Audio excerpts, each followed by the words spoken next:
चलो आगे बढ़ें। चलो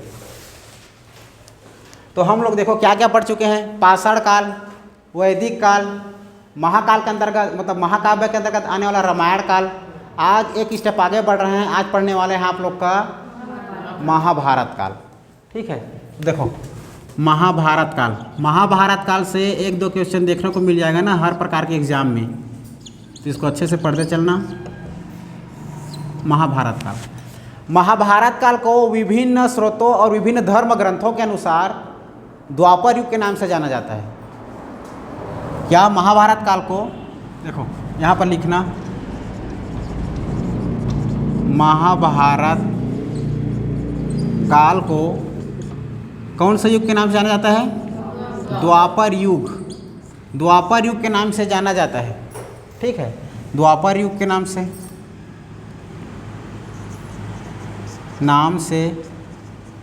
जाना जाता है, जाना जाता है। किसके अनुसार जाना जाता है? विभिन्न धर्म ग्रंथों के अनुसार। हर एक जो फैक्ट लिखा रहा हूँ मेंस के थ्रू से लिखा रहा हूँ ना मैं विजय, उसमें फैक्ट जानना है, लिख देगा। मान लीजिए महाभारत काल को अपने अनुसार 40 शब्दों में समझाइए। आप क्या क्या जानते हो, तो आप लोग तो अब छत्तीसगढ़ में पूछेगा। ठीक है, तो अब महाभारत कालीन, तो आप लिखोगे महाभारत काल के समय विभिन्न धर्म ग्रंथों के अनुसार या विभिन्न धर्म ग्रंथों के अनुसार विभिन्न धर्म ग्रंथों के अनुसार द्वापर युग के नाम से जाना जाता है। द्वापर युग के नाम से जाना जाता है, जो कि छत्तीसगढ़ को द्वापर युग में अर्थात महाभारत काल के समय छत्तीसगढ़ को कौन से नाम से जाना जाता था? प्राक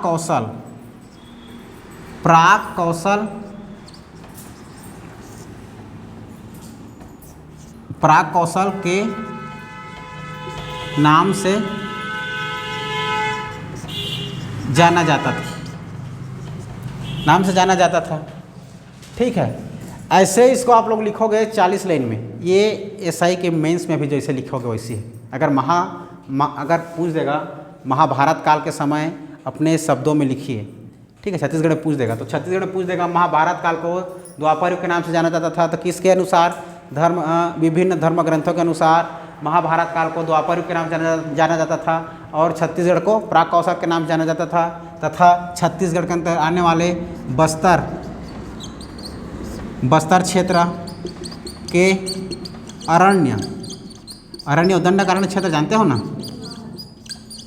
दंडकारण्य को महाकांतर या कांतर के नाम से जाना जाता था।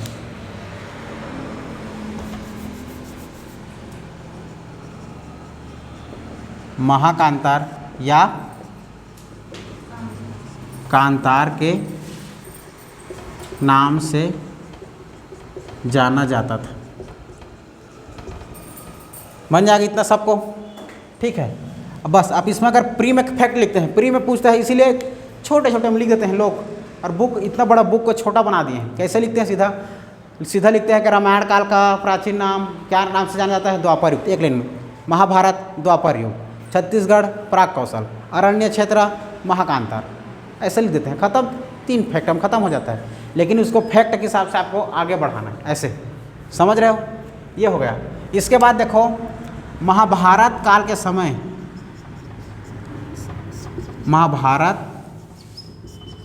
के समय के प्रमुख स्थल। ठीक है, महाभारत काल के समय प्रमुख स्थल याद रखना है, जो कि अभी वर्तमान में 3 जिला याद रखना। कितने जिले याद रखना? 3 जिला को याद रखना। वो 3 जिले क्या क्या है देखो। ठीक है, पहला याद रखना बिलासपुर, दूसरा याद रखना रायपुर, तीसरा याद रखना महासमुंद। क्लियर है इतना? अब बिलासपुर में, रायपुर में, महासमुंद में कौन कौन से उसके अंदर में और जगह स्थल पाया गया उसको जानना है। बिलासपुर में याद रखना एक फेमस जगह रतनपुर। रतनपुर के बारे में जब पढ़ाऊंगा तो इतिहास में ना, अभी हम लोग घुसरेंगे उधर अंदर जाएंगे, मध्यकालीन भारत में जाएंगे, तब रतनपुर का बहुत बड़ा योगदान है। पहले छत्तीसगढ़ का नाम पहले छत्तीसगढ़ का पहला प्राचीन नाम पहले रतनपुर था, मतलब प्राचीन में ही उसका राजधानी रतनपुर था। उसी रतनपुर को बलत करके कर दिया गया है रायपुर। ठीक है, बताऊंगा उसको। हाँ, किसके द्वारा? हाँ ठीक, कैप्टन ज्ञानियों के द्वारा, याद है। ठीक, हाँ पढ़ाया था क्या? बिलासपुर। ठीक है, बिलासपुर के अंदर एक जगह है रतनपुर। तो रतनपुर का प्राचीन नाम याद रखना आप लोग, कौन सा? मणिपुर। मणिपुर, प्राचीन नाम मणिपुर। ठीक है, महाभारत काल के समय रतनपुर का कौन सा नाम जाना जाता था जी? मणिपुर। ठीक है, रायपुर में एक जगह याद रखना, मंदिरों का शहर आरंग। आरंग का प्राचीन नाम पूछेगा। आरंग का प्राचीन नाम भांडेर। भांडेर। अब ये प्राचीन काल के समय, महाभारत काल का समय स्थल है ये, तो उस समय वहाँ पर कोई राजा रहा होगा। तो राजा में याद रखना दो भाई, इधर मणिपुर है ना, ताम्रध्वज, ताम्रध्वज, और एक और भाई उसका मोरध्वज। मोरध्वज, ये ताम्रध्वज और मोरध्वज का राजधानी था कौन? रतनपुर अर्थात मणिपुर। और आरंग प्राचीन नाम भांडेर। भांडेर का मतलब भांडेर में, भांडेर किसका राजधानी था? तो यहाँ पर याद रखना मोरध्वज। मोरध्वज, क्लियर इतना सबको? इसके बाद आना महासमुंद। महासमुंद में विभिन्न स्थल याद रखना। पहला याद रखना सिरपुर। क्या याद रखोगे? सिरपुर। सिरपुर का प्राचीन नाम याद रखना सबसे पहले श्रीपुर। श्रीपुर। ठीक है, ये श्रीपुर में कौन रहते थे जी? चित्रांगदा देवी। चित्रांगदा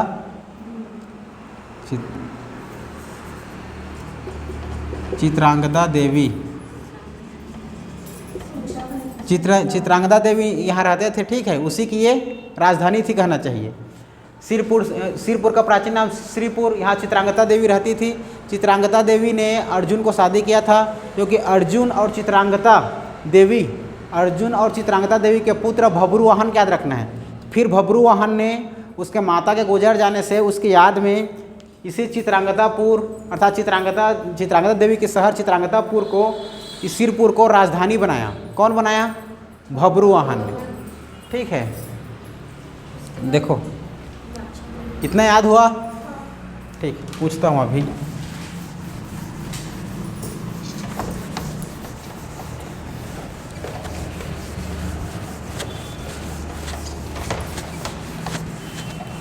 देखो इधर क्या बता रहा हूँ मैं? सिरपुर बता रहा था, मतलब महासमुंद के अंदर सिरपुर। तो सिरपुर का प्राचीन नाम है ना श्रीपुर में कौन निवास करती थी जी? यह किसका शहर था? किसकी राजधानी? चित्रांगदा। इसका प्राचीन नाम भी याद रख सकते हो। ठीक है, इसको प्राचीन नाम भी बोलते थे चित्रांगदापुर। चित्रांगदापुर का नाम कैसे में पड़ा? यहाँ पर चित्रांगदा देवी निवास करती थी, रहती थी, भब्रुवाहन के माता अर्थात अर्जुन की पत्नी। ठीक है, चित्रांगदापुर पड़ा प्राचीन नाम। ठीक है, तो अर्जुन की पत्नी है, तो अर्जुन प्लस चित्रांगदा देवी, दोनों के पुत्र कौन? भब्रुवाहन। इन दोनों के पुत्र थे भब्रुवाहन। तो भब्रुवाहन ने अपने माता की याद में चित्रांगदापुर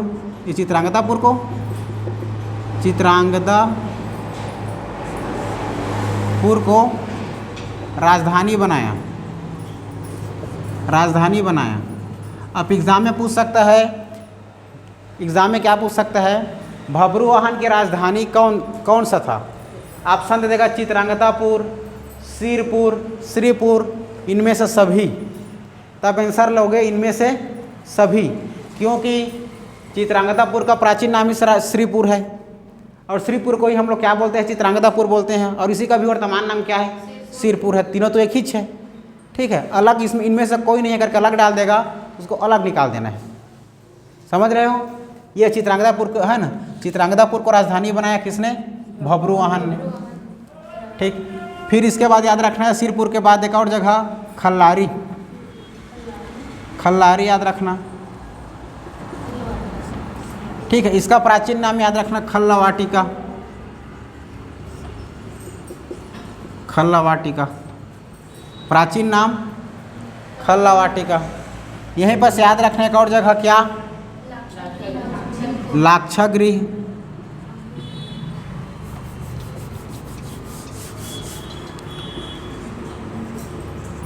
लाक्षागृह, ठीक है। इसको क्या नाम जाना जाता था, भीम खो, भीम खो अर्थात भीम का पैर का निशान, सीधी बात। देखो कहा जाता है कि लाक्षागृह है, लाक्षागृह मतलब एक ऐसा ही स्थान था छोटा सा, जो कि वहीं पास कौरवों ने पांडवों को मारने का षड्यंत्र रच रहे थे। कहाँ पास, लाक्षागृह के पास, हाँ हाँ, ठीक है। तो फिर यहीं पास पता चलता है कि भीम के आने का पता चलता है, तो फिर वो लोग भाग गए कहीं से, सुरंग बनाकर उसका कुछ पता चलता है। तो ये आज भी वहाँ पास इस लाक्षागृह में भीम खो अर्थात भीम के पैर के निशान का साक्ष्य मिलता है, ठीक है। लाक्षागृह याद रखना, लाक्षागृह किससे संबंधित है, भीम से संबंधित है। और लाक्षागृह कहाँ स्थित है, महासमुंद जिला में स्थित है, ठीक है।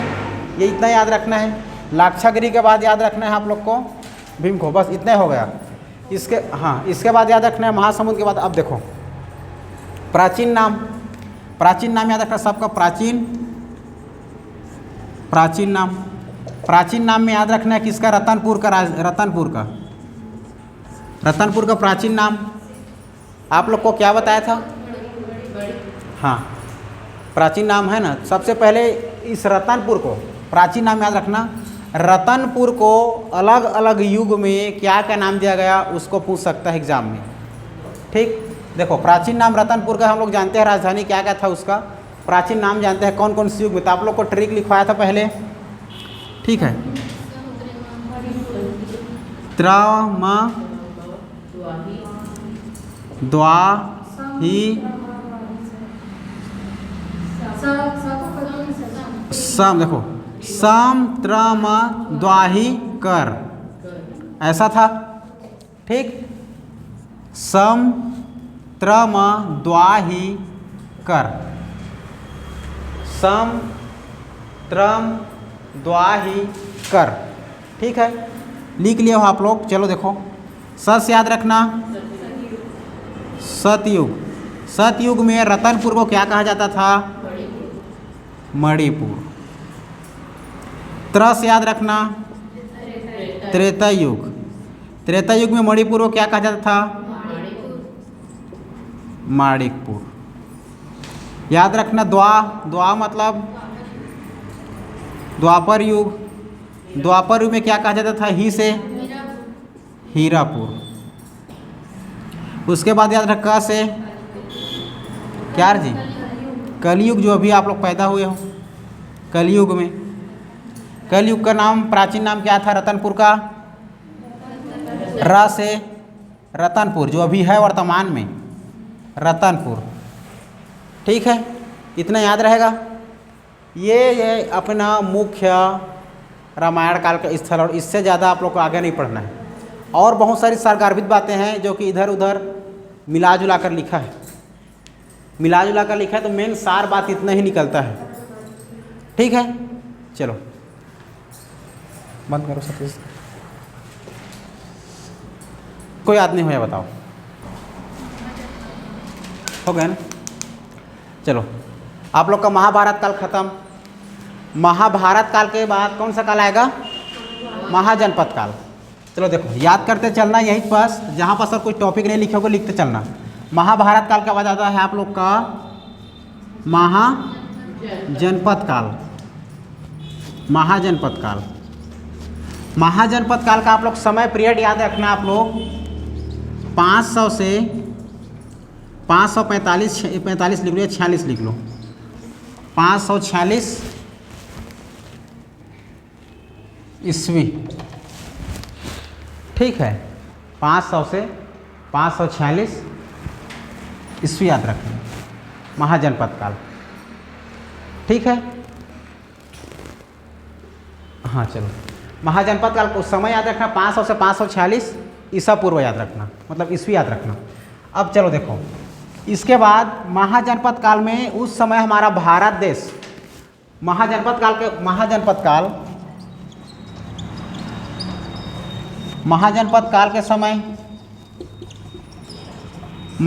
काल के समय हमारा भारत एक व्यवस्थित क्रम में जमा हुआ था, जो कि 16 महाजनपदों में बटा हुआ था।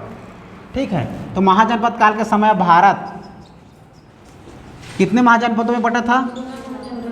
16 महाजनपदों में बटा हुआ था, या विभाजित रूप से इतिहास में व्यवस्थित क्रम में जमा था, व्यवस्थित क्रम में जमा था जी। ठीक है, जिसका एक जनपद था चेदी जनपद। कौन सा जनपद? चेदी जनपद। इसी चेदी जनपद से बना है चेदीसगढ़ जनपद, जो कि जिसकी राजधानी है चेदी जनपद की राजधानी शक्तिमती। ठीक है, चेदी जनपद को 16 महाजनपदों में से एक महाजनपद में बटा था आप लोग का चेदीसगढ़।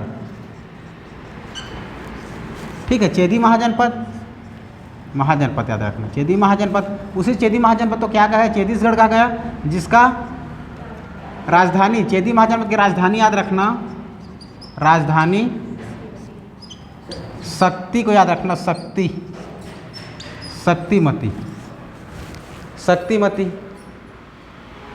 ठीक है, शक्तिमती याद रखना, जो कि विभिन्न साहित्यकारों ने अपने अपने अनुसार या अपने अपने ग्रंथों में महाजनपद काल अर्थात चेदी महाजनपद काल को, छत्तीसगढ़ को कैसा कैसा उसका नाम प्रसार हुआ उसको बताया गया है। ठीक है, तो सबसे पहले जानना है हमें वेलगर के अनुसार, वेलगर एक साहित्यकार है, वेलगर के अनुसार कहा जाता है कि एक चेदी महाजनपद, उसके राजा कौन थे? जरासंध। राजा जरासंध थे, उससे पीड़ित 36 चर्मकार के परिवार 36 घर बनाए थे रहने के लिए। अब पीड़ित है जी सभी, किससे पीड़ित होकर? वहाँ के राजा कौन था? राजा जरासंध। ठीक है, चेदी महाजनपद के राजा जरासंध के पीड़ित से क्या पीड़ित? 36 चर्मकार से पीड़ित लोगों ने, चर्मकार परिवार के लोगों ने क्या बनाया था जी? लोगों ने 36 घर बनाए थे रहने के लिए। 36 अलग से लोगों को जब बीमार होता था नहीं कहा जाता जाओ आप लोग करके, तो ये लोग उसी प्रकार से उससे पीड़ित होकर के 36 घर बनाए थे। इसी 36 घर को क्या नाम पड़ा? छत्तीसगढ़ पड़ा। तो छत्तीस घर के अनुसार किसने कहा था? वेलगर ने कहा था। अब कैसा क्वेश्चन बनेगा ऑटोमेटिक आप लोग बता दोगे। वेलगर के बाद याद रखना आप लोग राय बहादुर हीरालाल। राय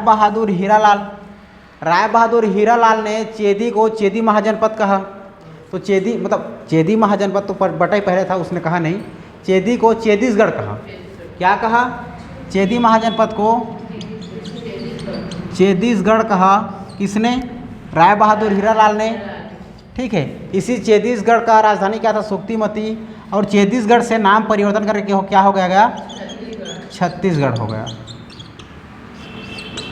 ठीक है, उसके बाद याद रखना है आप लोग को, एक है अवदान शतक। ठीक है, महाअवदान शतक लिख सकते हो या अवदान शतक लिख सकते हो। महाअवदान महाअवदान शतक। महाअवदान शतक क्या था? ये इसी काल के समय एक ग्रंथ लिखा था, किसने? ह्वेनसांग ने। ह्वेनसांग ने हमारे छत्तीसगढ़ में भ्रमण के लिए आया था, तो उसी समय सिरपुर के समय मल्हार सिरपुर होते हुए गया था। तो गौतम बुद्ध के समय हमारे कौन? आपके ह्वेनसांग, चीनी यात्री ह्वेनसांग आए थे और उसने एक रचना किया था सीयूकी। ठीक है, महाअवदान शतक के अनुसार सीयूकी नामक एक रचना या ग्रंथ लिखा था। किसने जी? ह्वेनसांग ने। ठीक है, जो कि छत्तीसगढ़ को किया सलो के नाम से जानता था। किसके नाम से? किया सलो के नाम से जाना जाता था। उसी सीयूकी के नाम के किया सलो से क्या नाम पड़ा था? छत्तीसगढ़ पड़ा था।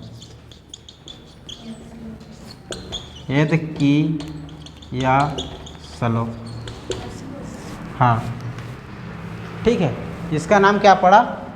छत्तीसगढ़ पड़ा। ठीक है, ये हो गया महाअवदान शतक के समय का। फिर उसके बाद आता है एक और, किसके समय? जैन धर्म के समय। जैन धर्म के समय किसके अनुसार? एक आप लोग का भगवती सूत्र।